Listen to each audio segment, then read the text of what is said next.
AC voltage applied to an inductor.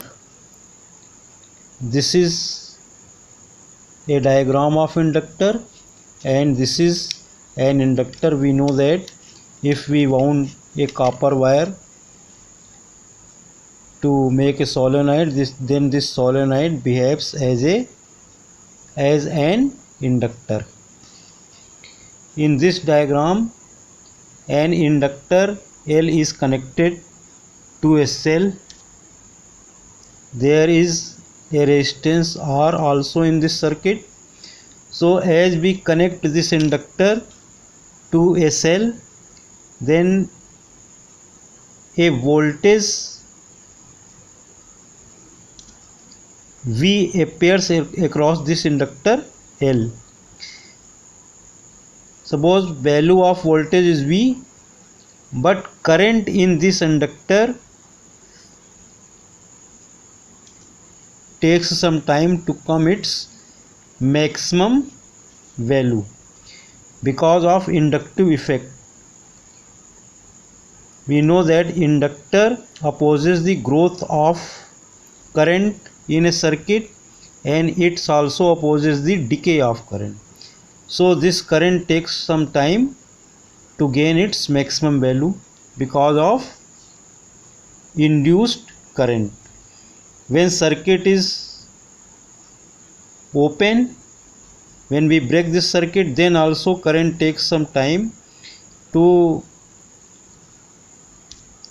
fall down to zero value because of inductive effect. So if a conductor is connected to an alternating current source, suppose its inductance is capital L, and this is a pure inductor, means its resistance is zero. Although inductor has some resistance, but suppose resistance is equal to 0. So this is the case of pure inductor. When a pure inductor is connected to an alternating current source, then we will see that if voltage across inductor is V is equal to V naught sin omega t, then current lags behind the voltage by pi by 2 radians. So current is given by I is equal to I naught sin omega t minus pi by 2. So if plot graph between V and time t and current and time t, then graphs are like this. So current lags behind the EMF or voltage by pi by 2 radian or 90 degree. Now why this is character of graph or characteristic of graph for L circuit? We know that due to change in current with the time, induced EMF produced is given by minus L into di upon dt, where di upon dt is rate of change of current with time, and L is coefficient of self induction of this coil or inductance of this coil. Now apply Kirchhoff loop rule to this circuit. So summation V is equal to 0. This implies E minus L di upon dt is equal to 0, or E is equal to L into di upon dt. See, in this circuit diagram, E is EMF of source and minus L di upon dt is induced EMF whose direction is opposite to this EMF. So it is written as E minus L di upon dt, which is equal to 0. So E into dt is equal to L into di, or L di is equal to E into dt, or di is equal to E upon L into dt. So di is equal to E naught sin omega t upon L into dt. For E, write E naught sin omega t. So this is change in current for time interval dt. So if we integrate it, then we will get current I. So integration of this sin omega t dt is equal to minus 1 upon omega cos omega t. So this is equal to E naught upon omega L minus cos omega t. Now we know that minus cos theta is equal to minus sin pi by 2 minus theta. So this is equal to sin theta minus pi by 2. So minus cos omega t may be written as minus sin pi by 2 minus omega t, Therefore I is equal to E naught upon omega L sin omega t minus pi by 2, where omega is angular frequency of alternating current. Now for E naught upon omega L we may write I naught, where I naught is maximum value of current. Now by Ohm's law we know that I is equal to V upon R. So compare it. I naught is equal to E naught upon omega L.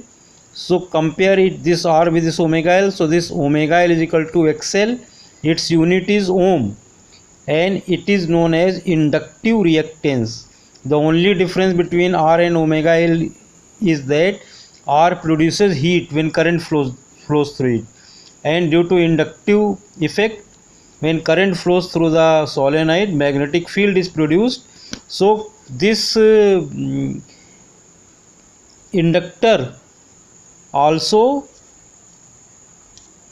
opposes the flow of current.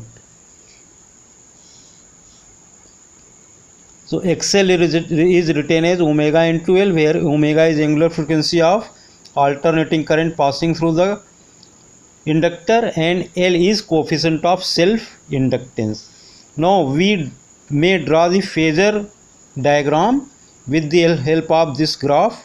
Since V and I are out of phase by 90 degree or pi by 2 radian, so at any time t1 phase angle is omega t1, means the angle which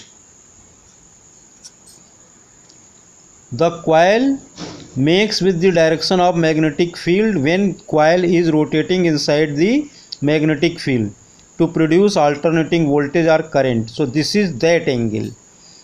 So at this time value of V is this. So this is represented by this phasor vector V. V is not vector quantity, V is scalar quantity, but this is represented by this phasor, and current is represented by this phasor. Now their projection on y-axis, means on vertical direction, is V naught sin omega t and I naught sin omega t. So this is phasor diagram for the case of inductor. As we know that angular frequency omega is equal to 2 pi nu, where nu is linear frequency, means number of rotation of the coil inside the generator to produce alternating voltage or alternating current. Then XL is equal to 2 pi nu L. Now for phasor diagram we may draw diagram like this also. This is V and this is I. Since I lags behind the EMF or EMF leads the current I, so there is phase difference of 90 degree. You may draw this phasor diagram like this also. Thanks. Have a nice day.